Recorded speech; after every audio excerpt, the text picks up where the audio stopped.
Heavenly eyes of the sun and moon, 5th stage. At this level the eyes attain perfection and mental power is elevated above the realm of mortals. You can use spiritual and mental power to do anything, as long as you have enough spiritual and mental capacity. X.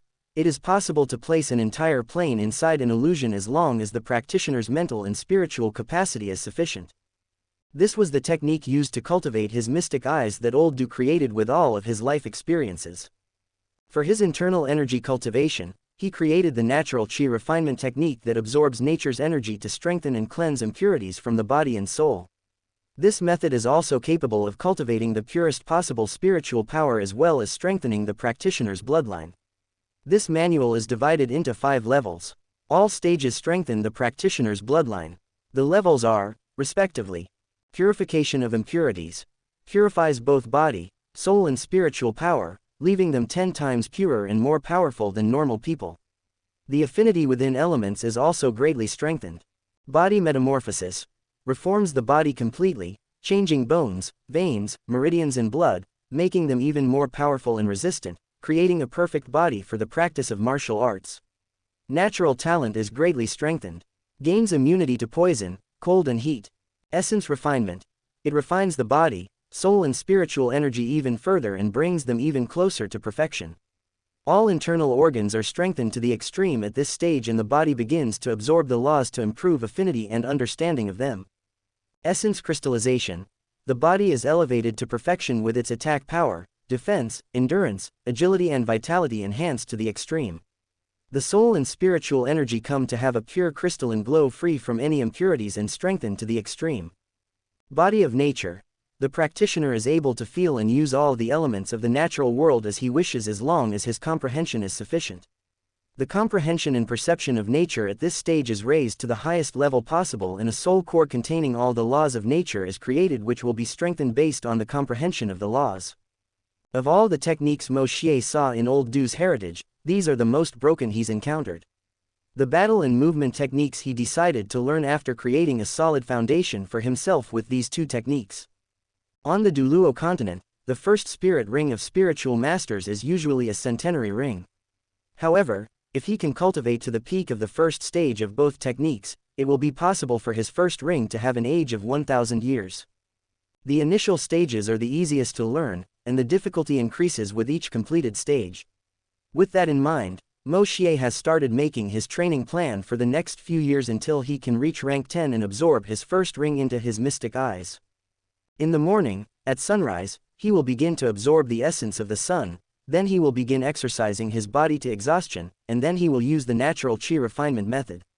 When the moon rises he will absorb the essence of the moon and complete the cycle of the heavenly eyes of the sun and moon. Rest and repeat the next day. One point that is important to note is that it is not possible to skip the heavenly eyes cycle. That is, the practitioner is forced to absorb both essences, or the cycle will disperse and there will be no progress in the technique. The refinement of the body will also be followed by great pains, so if the practitioner cannot bear it, the body may react and break the meridians and disperse the practitioner's cultivation. So a firm will is essential when practicing this technique. Sitting cross-legged, Moshier began using the natural chi refinement method. The first thing he felt was his spiritual level dropping rapidly. Rank 6, rank 5, rank 4, all the way back to rank 1. But the reason for this was not the loss of spiritual power, but the compression of it. His method of refinement purified and compressed his power to an extremely dense and pure state, and that alone would make him rise above other people in his level, allowing him to compete with opponents above his rank. He felt his power being compressed and spread in all his meridians and passages as he absorbed even more spiritual power from heaven and earth and began to cleanse the impurities from his body, soul and spiritual power. What followed from that was a pain that started as a mosquito bite and rose to as if it were being forged with a hammer and placed in the forge with a searing heat. Time went on and soon 4 hours passed quickly. Moshier's body began to release its impurities and soon a horrible smell assaulted his nose. But instead of being annoyed about it, he was inwardly happy. After 4 hours of feeling his body being reforged, he finally completed the first part of the impurity purification stage. To complete this stage, he must purify his body, soul and spiritual power 10 times, and in just 4 hours he completed the first purification. But since he couldn't let other people see him like this, he ran to the bathroom to clean up and wash his clothes. Half an hour later he was feeling light as a feather, and when he checked his level he found he was at rank 2 now, but his power was even stronger than when he was at rank 6. The purification speed will slow down over time, so it should take me about 2 years to complete the first stage, but because of that my body will need more nutrients than normal to develop. Moshier thought as he left the orphanage. Okay, old Du left some memories about medicine and blacksmithing. I can use this to earn some money for myself. Let's go with the forge. It will be the simplest and it can help to temper my body, but my training schedule will have to be changed. While making his plans, Moshier arrived in front of a smithy with a recruiting ad. Entering the smithy, Moshier saw several metal weapons placed on display and a sturdy middle-aged man behind a counter arranging some cheap metal. Uncle, I saw your ad outside and came to apply. The sturdy man stopped fiddling with the metal and turned to Moshier, looking him up and down. He couldn't help cursing. Brat, I'm not here to listen to your jokes. What could you do with that skinny body? Go home before I force you to. Uncle, how about a bet then? You decide the requirements. If I can't fulfill it, I'll help you in your smithy for free. If I win, you will hire me. What do you think? Knowing that his age could still lead to such situations, Moshier came up with this plan to get a job. The sturdy man just smiled and said smugly, very well brat, if you can beat that hammer in this black iron 1,000 times Lu Kai, will pay double of the salary I promised in the ad. He picked up a hammer and threw it to Moshier. You better remember your words, Uncle Lu. Moshier smiled as he took the hammer out of the air and followed Lu Kai to the forge. Lu Kai was surprised that he managed to lift the hammer that weighed around 45 kilograms and a light shone in his eyes. Moshier stood in front of the forge and closed his eyes for a few seconds to recall the blacksmithing techniques in his mind. He opened his eyes, raised the hammer and banged it against the black iron. Ting ting ting. The sound of hammer hitting iron sounded in the forge as Moshier continued to remember techniques on how to wield and use a hammer to forge, how to stabilize your breathing and your stamina by putting as much force into your arm as possible and dispersing the rebound.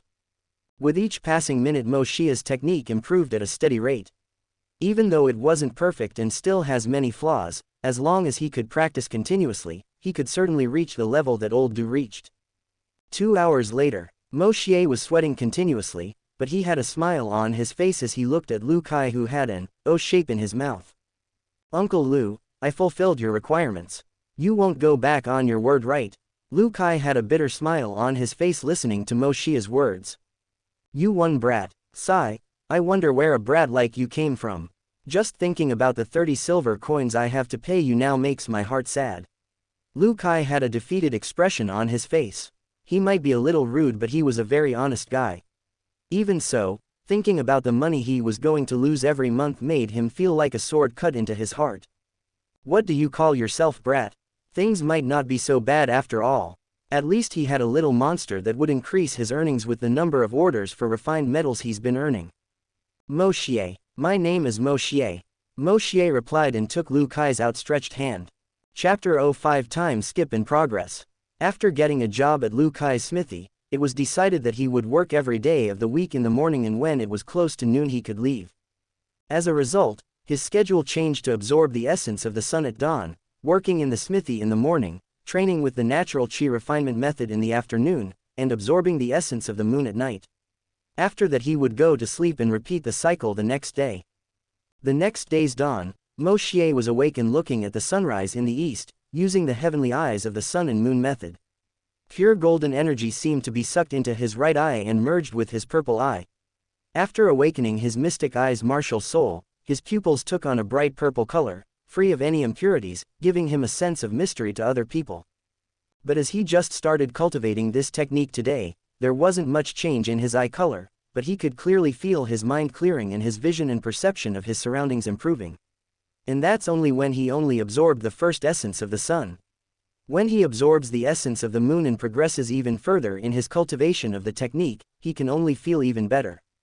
After he finished using the technique, he closed his eyes for a while before opening them again and heading out to eat his breakfast, whereby Chen was still excited to become a spiritual master. Exchanging a few words, he finished eating and went to the smithy. Uncle Lu, what do I have to do today? Moshier asked Lu Kai that was refining some metals in the forge. Take the hammer and help me refine these metals in the box on the side 100 times. Even though you hammered the metal 1000 times yesterday, there were still many flaws. Get familiar with the 100 refinements first, and when you're at a stage that doesn't make too many mistakes, we'll move on to the 1000 refinements. Lu Kai instructed him without looking at him, continuing his refinement. I'll start now. Moshier nodded, as he knew that even though he has all the knowledge of old Du, he still has no practice. So it was impossible to reach heaven in just one step. Only by working hard could he take it one step at a time. Moshier then walked to the forge and picked up a hammer that was laid out there for him and a piece of black iron. And just like that, 4 hours had passed with him working alongside Lu Kai at the forge.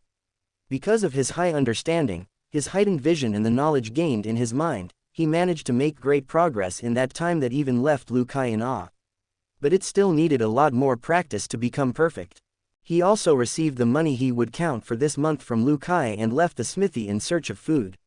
After he was filled and satiated his hunger, he returned to the orphanage and continued the strenuous practice of the natural chi refinement method. The pain was even greater than when he first circled the method, but he gritted his teeth and continued to cultivate as he felt his whole being and his spiritual energy grow purer and stronger every moment. When night came, he began to complete the cycle of his heavenly eyes. He looked up at the bright moon that rose in the sky and began to absorb a pure silver energy. If the essence of the sun made his eyes feel a comfortable warmth, then the essence of the moon made him feel like a cool breeze had entered his mind. Before long, the silver energy merged with his left eye and he could feel the two essences of sun and moon complementing each other and improving his mental power, vision and perception. Looks like I'm going to need at least 1 month to get into the first stage, Moshier muttered to himself. Whatever, my progress is already considered fast as I have old Du's experiences.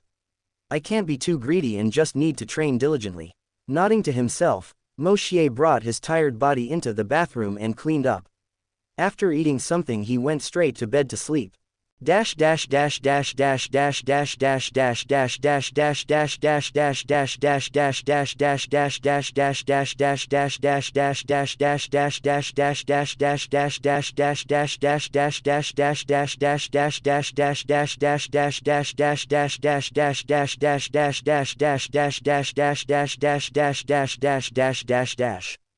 Two years have passed since then.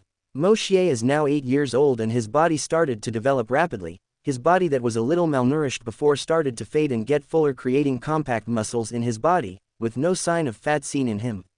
His face became more defined and his hair now took on a bright white color and his body has grown to almost 160 m. Hardly anyone would think he was only 8 years old now. He made great progress in his forging techniques, far surpassing Lu Kai, being able to make 1000 refinements of a metal perfectly, eliminating all impurities embedded in the metal. Lu Kai even put his pride aside and asked Moshier for advice on how to improve his forge and made immense gains. Because of this, his store became better known in Star Luo City and attracted more customers, causing Moshier's salary to reach 10 gold coins per month. Moshier's greatest progress was in the heavenly eyes of the sun and moon method. In these 2 years of practice he reached the peak of the first level. His memory became almost perfect and his control over mental and spiritual power as well as his eyesight were greatly improved. His perception and comprehension were improved and he was able to see things more and more clearly. If his previous view was a 720p resolution, his view was now 1080p and his view would only improve further as he reached higher stages. On the other side, his progress in natural chi refinement was only 1 step away from the peak of the first stage. Only 1 more round of purification was left and he would reach that stage. When he surpassed that stage he would have the strength to fight a 1000-year-old spirit beast as long as he learned some combat techniques. It was late in the day and Moshier was sitting cross-legged in the shade of the tree in the orphanage as he trained in his cultivation method. His body shook from time to time and his fists were clenched in his pants. Only he could understand the pain he was feeling at the moment, but after 2 years of enduring the pain that this method brought to him he began to get used to it. After all, the strength he gained while he cultivated this method was immense. Author note: no pain no gain greater than laughing face. After a few hours some small impurities began to excrete from his pores and stain his clothes. When all the impurities left, he felt a warm current pass through his whole body, strengthening him greatly. He felt very comfortable as his strength continued to grow and his spiritual power entered rank 10. All the bones, organs, muscles, passages and meridians in his body began to be strengthened once more. He waited 2 years for this. Don't think Moshier is now in his rank 10 to be any pseudo-soul master. Even without any technique he could face anyone below rank 20. If he learned some combat techniques, even an ordinary soul elder of rank 31 would have trouble with him.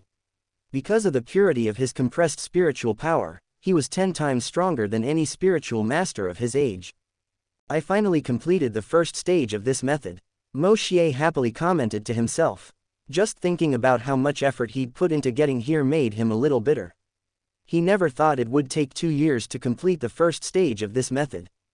The only thing that makes me happy is that after I acquire my spirit ring and enter the second stage, my cultivation speed will improve by a large margin. It just took all that time before he could create a totally stable foundation for his future cultivation. Now that the foundation has been launched, he will be able to pick up the pace without too many worries. Getting up, he went to the bathroom to clean himself up, and after starting to feel his strength, he nodded, satisfied, and began to finish the cycle of his heavenly eyes. Feeling the same cold sensation as always, he completed the cycle, feeling his vision improve slightly. Now that he has reached the peak of technique, just passing to the second stage, he would have a new change in both quantity and quality of mental power. It's time to learn some battle techniques. Moshier thought and sat on his bed, searching his memories for techniques that suited him. After filtering out countless techniques, he selected 3 for himself. A movement technique, a melee technique and a sword technique. The movement technique he chose is called Shadow Steps. This technique can double your speed if it were fully mastered. With this technique a person could move quickly and silently, leaving no trace to be tracked. Only a shadow could be seen slightly before disappearing from the opponent's field of vision. His melee combat technique is called the Gladiator's Manual. It is a technique that encompasses punches, palms and kicks, methods for using and withdrawing strength, how to use your body in conjunction with spiritual power, as well as other uses. It could be considered a multifunctional technique, but it still had the same power as specialized techniques. And finally, the sword technique he was most excited to learn. This technique is called the Yin-Yang sword. It is a sword technique that implements 2 contrary forces that could act together, complementing each other and becoming more powerful. With old Du's advice to focus on the forces of absolute ice and fire, he thought this technique was the most suitable for him. And now that his elemental affinity had improved after reaching the peak of the first stage of his natural chi refinement method, he couldn't wait to start practicing this technique. But after just starting to read, he noticed a problem. He never trained the basics of the sword. I really should have taken the time to practice the basics of swordsmanship. Moshier let out a resigned sigh. But he couldn't be blamed, as he didn't have the time, as he was working hard, building a foundation for himself. It doesn't matter, now all I need is to stabilize and build up my spiritual power level a little and continue to cultivate my heavenly eyes. It shouldn't take me long to master the basics and enter the realm of intention. Swordsmanship is divided into 5 realms, namely, Sword Chi Realm, Intent Realm, Sword Domain, Sword Heart and Tao of the Sword. In order for him to start practicing the Yin-Yang sword, he must be at least in the sword's realm of intent. Moshier lay down to rest his aching and tired body and went to sleep, ridding himself of all idle thought. Tomorrow begins another infernal training regimen. Chapter 06, Learning the Path of the Sword. Moshier woke up early and began to cultivate the first cycle of his heavenly eyes. He felt that he was close to reaching the second stage. After spending the rest of the morning at the smithy, he returned to the orphanage with 2 wooden swords. This time he did not cultivate his internal energy method, but instead began to pass on the information in his mind about how to use a sword, how to cut, pierce, swing a sword, generate and control force and momentum. Reviewing all this information, he began his training. Just like as he had to practice his forging techniques, he started swinging his sword. 6 months. In 6 months I must master all the basics of sword chi and enter the intent realm. That was the goal he gave himself. Clearing all useless thoughts, he went into sword training. 1,000 cuts, 1,000 thrusts, control of force and momentum. He trained everything that the information in his memory gave him.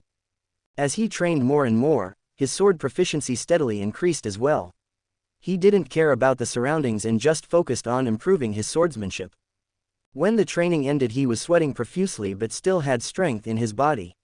He looked up at the night sky and began to absorb the essence of the moon into his left eye and felt the familiar cold sensation he had felt for the past 2 years. When the last energy of the moonlight essence melted into his eye, he went to the bathroom and cleaned up.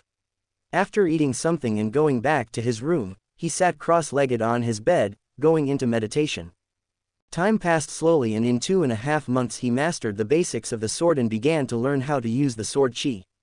Using the sword chi was something totally different from what he thought when he read those wuxia novels in his past life.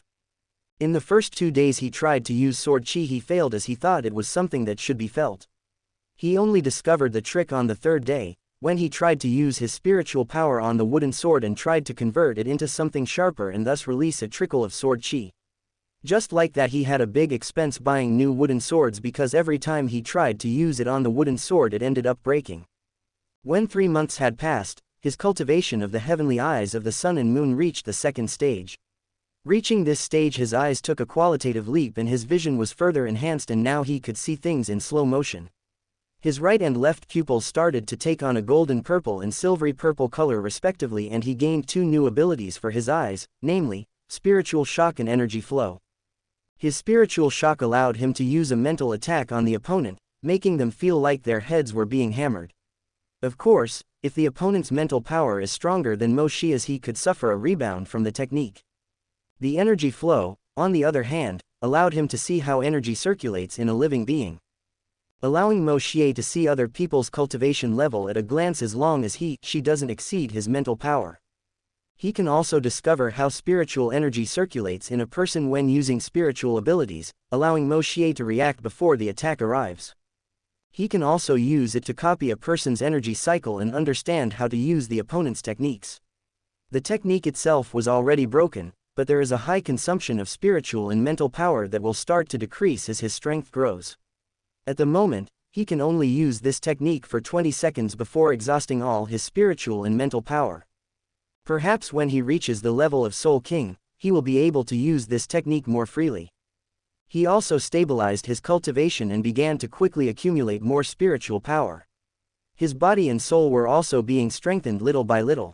But with the improvement of his eyes and this technique that allowed him to see the energy flow, he was able to progress even further in his training with sword chi. 5.5 months later, I finally managed to master the sword chi. Moshier, who was breathing heavily, shouted in joy. I also managed to make great improvements in my movement and melee combat techniques and achieved great success. Although he has yet to achieve mastery and perfection in these techniques, Moshier was still pleased with himself. Now I can start practicing the yin-yang sword. All my work in the last 5.5 months has been worth it. But although Moshier was very pleased with his techniques, he knew he had no experience in real combat. So he reminded himself not to be careless, and after getting his spirit ring, he will register in the battle arena and gain some combat experience. Let's start the mains training now. Muttering to himself, he began to relay information from the yin-yang sword. Harmony is the beginning of heaven and earth. Opposite forces attract and complement each other. Only by harmonizing 2 opposing forces, the power of heaven and earth can be drawn. Entwine them together and let them go their own way. Hardness and softness, ice and fire, light and darkness. One cannot exist without the other. Only when both can coexist in the same space. It will be when the harmonization of heaven and earth will be achieved. Guide your powers with your intent and create unlimited power capable of overcoming the limits of the universe. Moshier continued to replay his memories as he subconsciously began swinging his sword at various angles. As he was swinging his sword, he seemed to start to feel like something was different from normal when using his sword chi. As the sun began to set, a sliver of intent began to appear in his strokes and created a foot-long cut in the ground. He clearly felt it. It was his sword chi mixed with his will and heartbeat. His intent was the intent of the sword. Wherever he went, his sword would go. On that day, he entered the realm of sword intent and began to open the doors to the state of one with the sword. This technique is really profound. Just a little comprehension of it allowed me to break through my level of swordsmanship. He started to think deeply about the technique, but ended up not gaining anything. Sigh, it seems I'm still too greedy. I better focus on improving myself step by step. As I practice this technique, I will progress in my comprehension little by little, and one day I will end up mastering it. Let's take it easy. Shaking his head, he began to close the cycle of his heavenly eyes, absorbing the essence of the moon. He finished quickly and went to eat and start growing in his room. After 6 months, Moshier was now 9 years old and was ready to go hunting for his first spiritual ring. He used those last 6 months to familiarize himself with the realm of sword intent and accumulate more spiritual power for his advancement. His strength had progressed by leaps and bounds, and now he could be sure that if nothing went wrong he could have a 1,000-year-old spiritual beast as his first ring. After making all the preparations, he set off towards the Stardow forest. As he wanted to experience the places along the way, he decided to go on foot, forcing him to take a trip that would take 4 days since Stardow forest was relatively close to Luo city. During the trip he met several merchants who provided him with various information about the continent. After all, even if he knows the world, it was only superficial information or important points in history. Knowing in first person was a much more detailed experience, and he even managed to get a map of the continent, which showed him directions to the 4 empires on the Duluo continent and also the path to the Shrek Academy. I will have 3 years to go to Shrek after earning my ring. Now that my cultivation speed has increased after completing the first stage of natural chi refinement, I have a chance to at least reach the rank of Soul Elder before the enrollment period start. Moshier muttered to himself and then pushed the thoughts to the back of his mind. I can worry about it later. The most important thing is to get my spirit ring right now. After another 2 days of traveling, Moshier finally got close to the outside of the forest. There was a road made up of several red signs that had the word, danger, written on it. He found a small river at some distance from the forest and sat on the ground to rest. Pulling some dry rations out of his bag he began to satisfy his hunger and regain his stamina. When he recovered to the peak, he embarked on his perilous journey to become a soul master, passing through the entrance to the Great Stardow Forest. Just to let you guys know, I don't know much about swordsmanship besides what I read in some Wuxia's novel, so give me some advices about it if you can. Chapter 07 First Spirit Ring. On the outskirts of the Great Stardow Forest, a shadow passed quickly through the trees without making the slightest noise. That shadow was Moshier, who was looking for a 1,000-year-old beast with a mental attribute. If I want to find a suitable ring I'll need to go deeper into the forest, but before that I'd better gain some experience fighting centuries-old spirit beasts. Muttering to himself, he went in search of an opponent. He didn't have to look for long, and quickly he found a lone beast among the bushes. It was a 6-foot-tall brown monkey with a sturdy body. If he correctly remembers the description in the books he read in the Luo City Library, it was an armored monkey, and according to his appearance it must have around 460 years old and was known for his attacking power. Let's test my strength on you. Moshier ran empty-handed towards the spirit beast and he noticed him too. With a roar he jumped up and threw a fist towards Moshier, who met him with his own fist. Their confrontation caused a small explosion in the air, with Moshier still standing in the same spot and the armored monkey being forced back several meters. Again, Moshier yelled and lunged forward again, confronting the monkey's fists. And just like that they exchanged dozens of fists and palms, causing the armored monkey to be furious at being forced to retreat. In his anger he used his innate ability and his arms swelled and began to release more and more strength in his attacks, which Moshier calmly confronted. Moshier was inwardly happy that unlike just training his techniques alone, he was gaining real experience at the moment. Although the armored monkey acted only on instinct and had no complex technique, he still managed to gain something.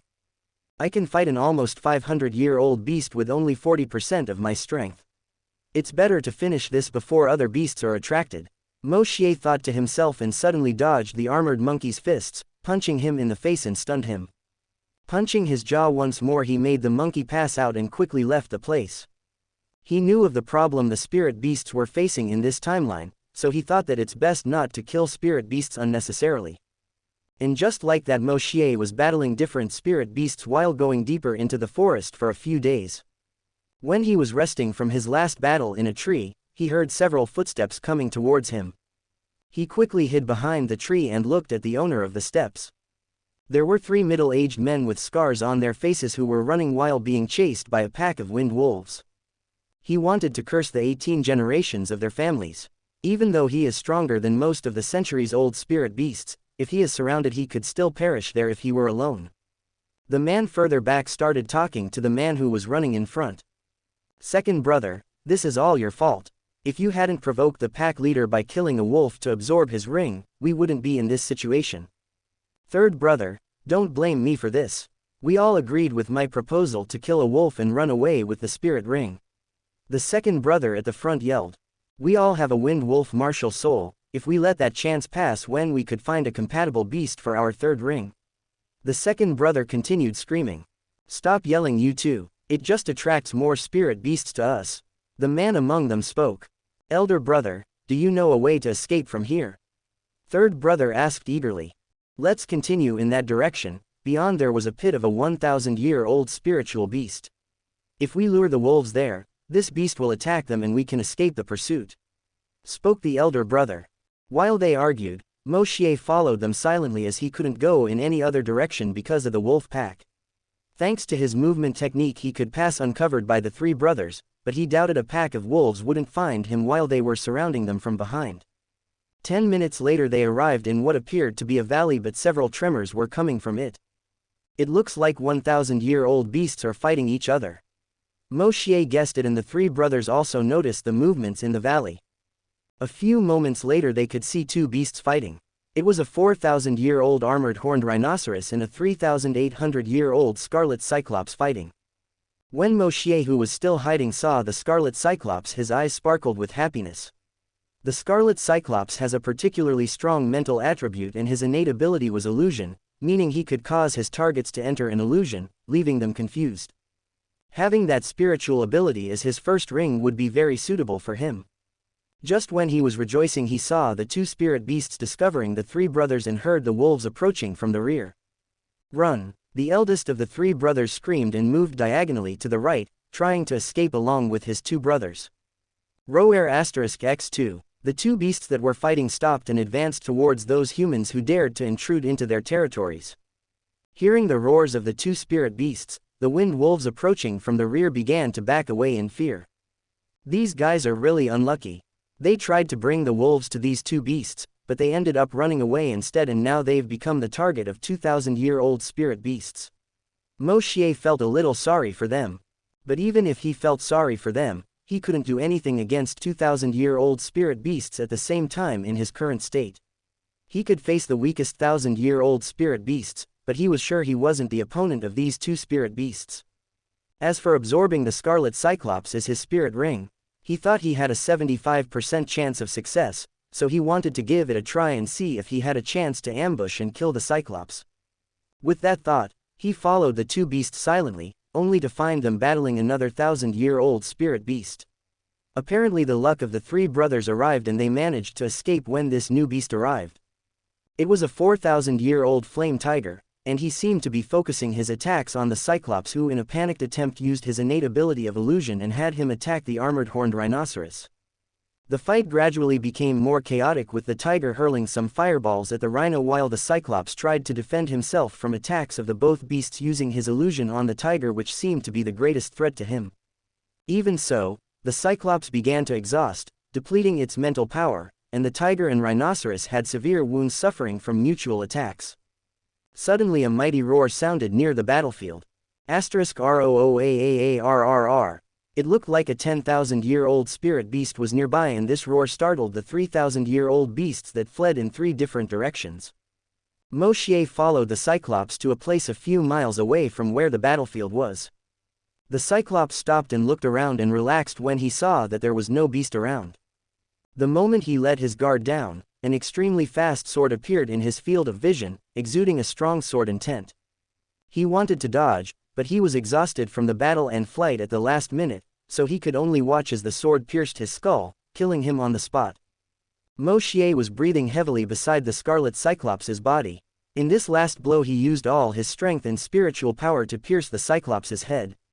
If he used less force he feared he wouldn't be able to kill the cyclops in just one attack, and then could only wait to be killed by a nearly 4,000-year-old spirit beast. His sword was totally destroyed, but it was worth it, as he would finally get a suitable spirit ring for him. On top of the cyclops's body, a purple spirit ring emerged, giving off a brilliant glow. Moshier sat cross-legged beside the cyclops's body and began to recover before absorbing the ring. It only took 10 minutes to get back to its peak. Absorbing natural energy in the forest was far more efficient than in the city, but that still wouldn't obstruct his rapid progress even if he didn't stay in the forest to cultivate. After recovering he began to absorb the purple ring. In his spirit sea, the image of a scarlet cyclops began to form, but Moshier began using his mind power to cast some spiritual shocks on the ghost and he dispersed after some time. His body shuddered from time to time from the energy the ring contained, but after a while his body began to calm down and the fusion process began to complete. He felt his body madly absorbing the energy of the ring and his physique was improving at a very fast rate. Spiritual power passed through all his passages and meridians, strengthening them at every moment. His mental power was also growing at a rapid rate. He guessed that his mind power was almost approaching that of a soul ancestor. Half an hour later the purple ring began to disappear and everything returned to calm as Moshier felt his spiritual power stabilize at rank 14. He opened his eyes and stood up. With a thought a bright purple ring emerged from his feet and began to spin around his body. I finally got my first ring. Moshier had a smile on his face and when he checked, the first ability from his mystic eyes was actually Scarlet Cyclops' innate ability, illusion. It's time to return to the city. He muttered and checked the corpse to see if it had dropped any spirit bones, but was disappointed that there was nothing. Throwing his thoughts away, he ran towards the exit of Stardow Forest. It only took him half a day to get back to the entrance and start his journey back. What do you guys think that his second spirit ring skill can be? Chapter 08 Arena Battles. It has been 4 days since Moshier left the Great Stardow Forest and now found himself at the south gate of Starluo City. After passing the guards he went straight to the orphanage, as Moshier needed a quick shower. His body reeked of sweat from the trip and needed him to clean it up. The moment he entered the orphanage, he found Bai Chen who was cultivating in an empty area. He heard Moshier's footsteps and turned to him. Brother Xie, did you get a spirit ring? Bai Chen asked curiously. Yes, although it took a while, I got a suitable ring. Moshier replied sincerely. Can you show me? Moshier nodded and with a thought, a yellow ring rose from his feet. He was using his illusion ability to hide the color of his ring. His ability can be used both in combat against opponents and to hide his rings and change their colors. Compared to the second ring ability Yuhao's getted with Daydream's guidance, his was even stronger and more versatile. Brother Xie, have you defeated a 100-year-old spirit beast? Bai Chen exclaimed in disbelief. Yes, after training for so long, if I couldn't at least do that I could just give up on being a spiritual master. Moshier casually commented and then warned, Brother Chen, it's okay that you asked me this, but don't ask the others about their abilities and spirit rings. Every spirit ring and abilities of a spiritual master is a secret until he reveals himself. Understood. Bai Chen nodded seriously. At the time Moshier was reading some books in the city library, he learned a lot of information about spiritual masters and spiritual beasts from Moshier, so he took this advice to heart and told himself not to forget it. You've made good progress in that time and are already at the peak of rank 9. Probably in another 6 months you will rise to rank 10, so don't loosen your training Brother Chen. When you reach rank 10 I will help you get a spiritual ring for you. Even though Moshier knows that one day they will be in 2 different worlds, he spent 9 years growing up with Bai Chen, so he decided to help him while they lived together. Yes, Bai Chen happily agreed. Don't forget to train your body too. Your physical fitness is important to getting a stronger spiritual ring. Moshier advised. Okay, I'm going to wash and rest. I'm tired from the trip and I need a shower and an afternoon of sleep. Ending the conversation, Moshier climbed the stairs to the upper floor of the orphanage and went straight to the bathroom while Bai Chen continued to train. After his shower, Moshier simply fell into his bed and slept for the rest of the afternoon. When it was getting dark he woke up. Sigh, if it weren't for the end of my heavenly eyes cycle I would love to sleep for the rest of the night too, Moshier complained internally, but he understood the importance of training. In a short time he finished the cycle. Since I'm awake, I can just go register in the battle arena and watch some fights. Muttering, he got up and walked out towards the battle arena. The arena was close to the city's east wall and occupied a large space capable of hosting hundreds of thousands of people. It has been deduced that it can even host 1 million people, but it is still not possible to know for sure. Entering the arena it was possible to see a large reception where tickets for the fights were sold. There were also a few registration locations for fighters and several paths that led to the grandstands and VIP rooms for some nobles and people with high status in the empire, as well as a long way to the fighters' waiting room. Moshier, who wore a white mask with blue tribal markings, walked towards the registration area.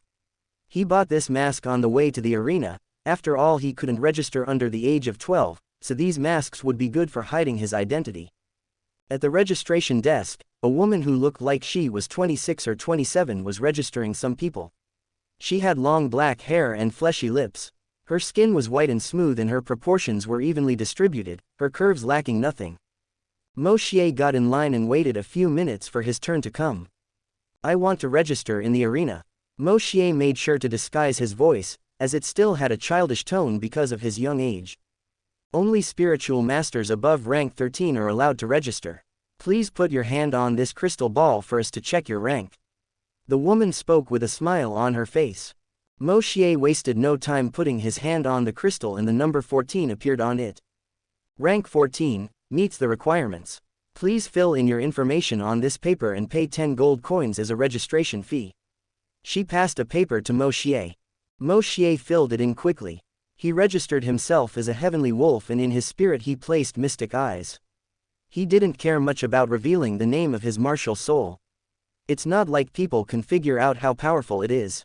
At most he would use his illusion skill and people would think he is some kind of illusionist.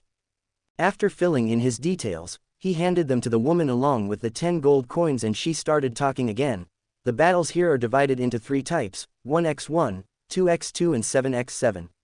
As long as you get some companions, you can register for team battles. Should I register you for a 1v1 battle now? Yes. Moshier nodded and asked a question shortly thereafter. Is it possible to pair me up against opponents at the level of Soul Grandmaster? Are you sure? The fights in the arena are very intense and we are not responsible for any injuries that could incapacitate you or for your death if you choose death fights. The woman asked in disbelief. She just thought Moshier was a teenager who was overestimating his abilities. Moshier realized this but did not try to resolve this misunderstanding. Yes, if possible, make my opponents Soul Grandmasters. Moshier spoke in a calm voice. Okay, this is your fighter badge. Take it and enter that path and wait for your name to be called. She pointed to a hallway and handed his information to an assistant to prepare for the fight. Moshier grabbed his badge and headed down the hall, entering a door that opened into a fighter's waiting area in the arena. Inside the room were several people, some wearing masks and some not. Moshier used his energy flow ability for just a second before stopping and found that most of the people there were Soul Grandmasters with rank 21 to 29. There were even a few people at rank 30, one step closer to becoming a Soul Elder. In the arena there were several platforms, on which several fights were happening. Moshier watched for a while until he heard his name called. Heavenly Wolf, go up to platform 08. Your fight will start in a few minutes. Wasting no time, he left the waiting room under the gaze of other fighters and walked towards the platform. When he entered the platform he saw a middle-aged man with his arms crossed waiting for him. He had brown hair and a height of 180 centimeters with big muscles in his body. It looks like this match will be very easy. This time they sent me a skinny brat to fight me. The man began to smile disdainfully at Moshier who ignored the taunts. Ladies and gentlemen, this time the third fight on the 8th platform will be between the Crazy Bull who has a beast-like martial soul, the Crazy Bull and has 16 wins and 9 losses against a rookie who registered today, the Heavenly Wolf holding a rare body martial soul called Mystic Eyes. The referee began speaking into the microphone to the audience and drawing attention to the fight on his platform. Crazy Bull, crush the newbie. Throw your face on the ground. Make him go home with his tail between his legs. Several people in the audience started screaming and booing Moshier. Whether Crazy Bull can continue his victories or the Heavenly Wolf can come out on top, we'll find out now. The referee spoke and started the fight. Boy, you can only blame your luck. I'll send you home on a stretcher. The Crazy Bull laughed and called his martial soul. 2 rings rose on his feet and spun around him. It was a pity that his combination was not perfect, being only white and yellow. From the fluctuations of spiritual power, Moshier felt that he was only at rank 24, and he didn't even need to use his sword to fight. Seeing that Moshier had not yet released his martial soul, the Crazy Bull sneered and ran towards him and threw a punch at his head. Moshier, even though he could block the punch with one hand, decided to just step aside and dodge his attacks. He came to gain combat experience, so it would be a shame to finish things so quickly. Seeing his punch hit nothing, Crazy Bull followed Moshier and began to attack him madly with punches and kicks repeatedly, while Moshier dodged each of them gracefully with no problem. Crazy Bull decided to use his spiritual abilities knowing he couldn't hit Moshier at all and became extremely serious. First ring skill. Rush of the Crazy Bull. The Crazy Bull's strength and speed suddenly increased and he landed another blow at Moshier, who decided to meet him with his fist.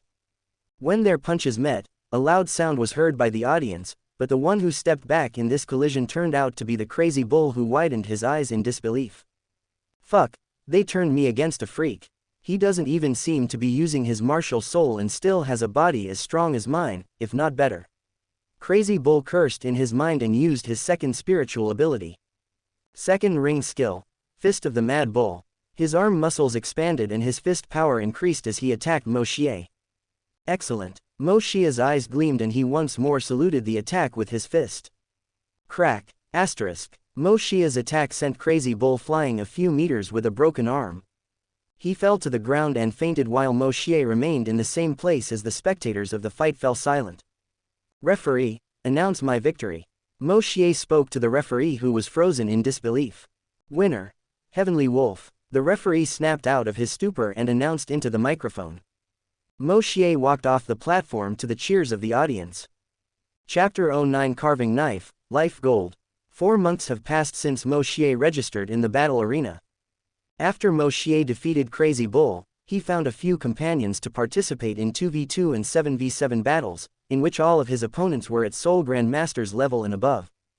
With constant struggles in his personal training, he finally reached rank 20 and entered the second stage of natural chi refinement after 3 months and spent his 4th month stabilizing his cultivation and accumulating spiritual energy for his advancement to Soul Grandmaster.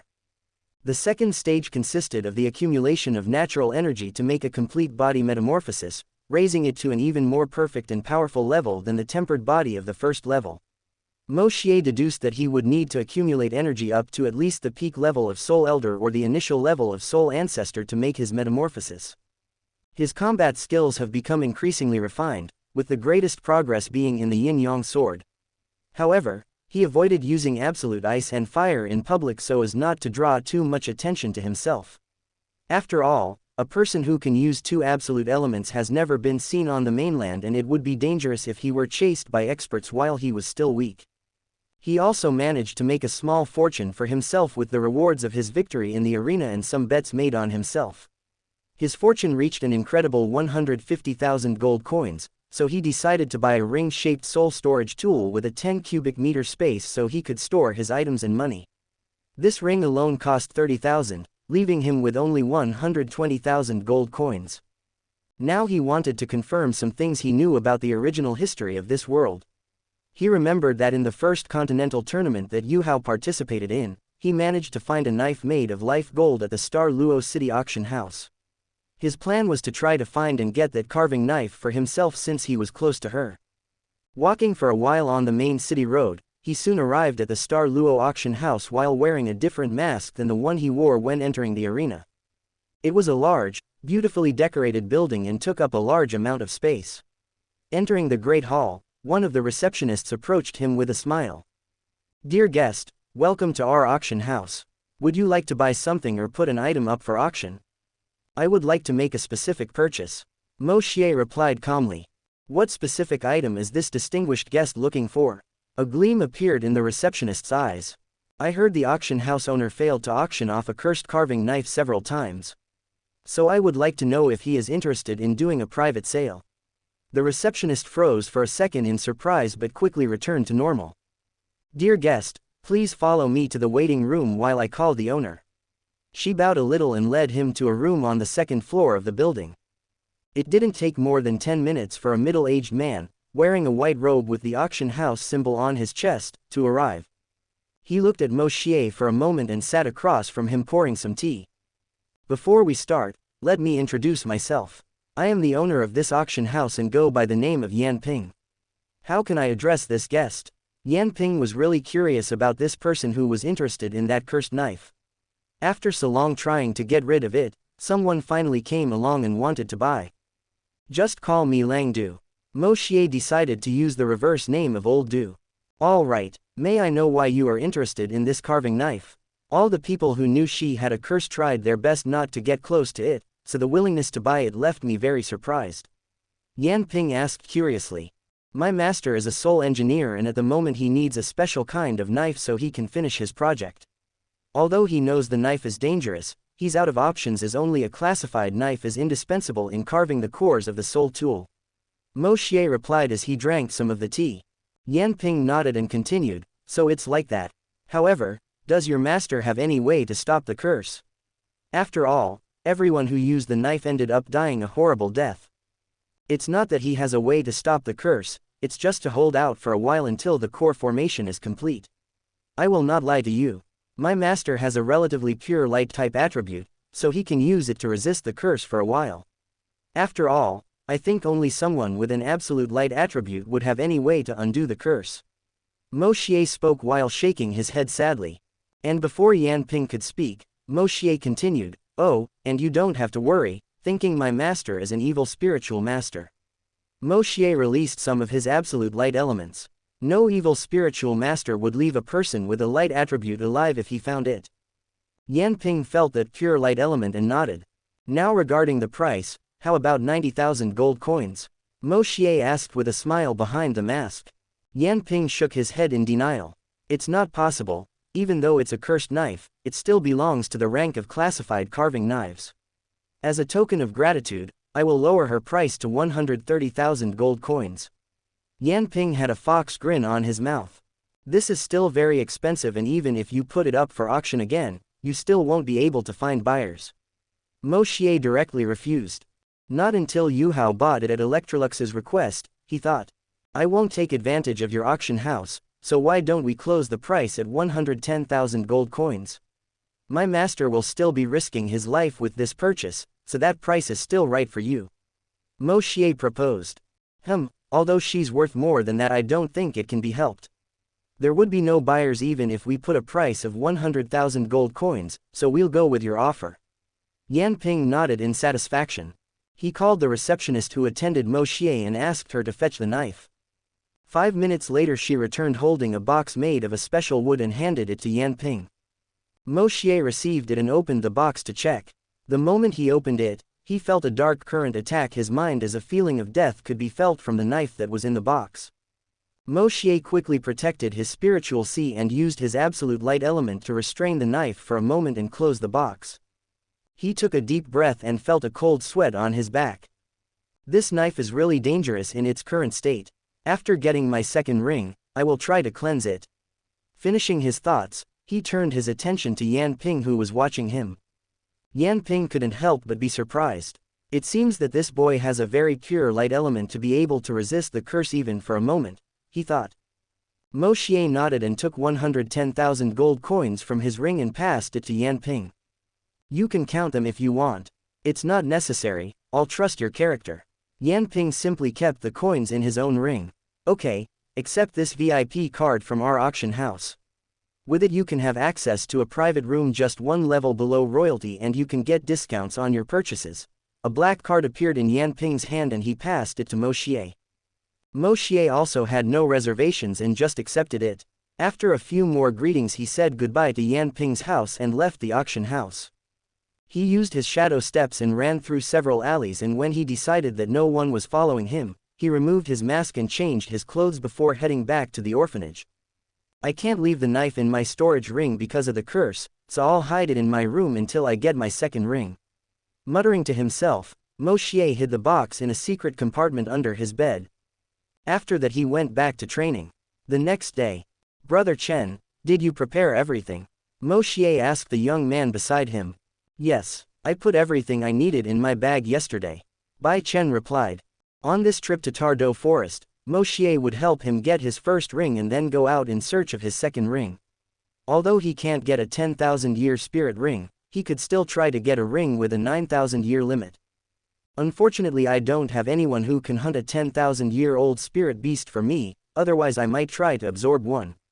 Even though my physique has not yet reached the standard of a Soul King the First still have a 50% chance of succeeding. Moshier sighed. Sometimes he couldn't help but envy these great families. He would just have to stand by while the work was done by the experts. Shaking his head, he started walking with Bai Chen towards Stardo Forest. This time, he will be in the forest for a long time. Chapter 10 Evil Spirit Masters.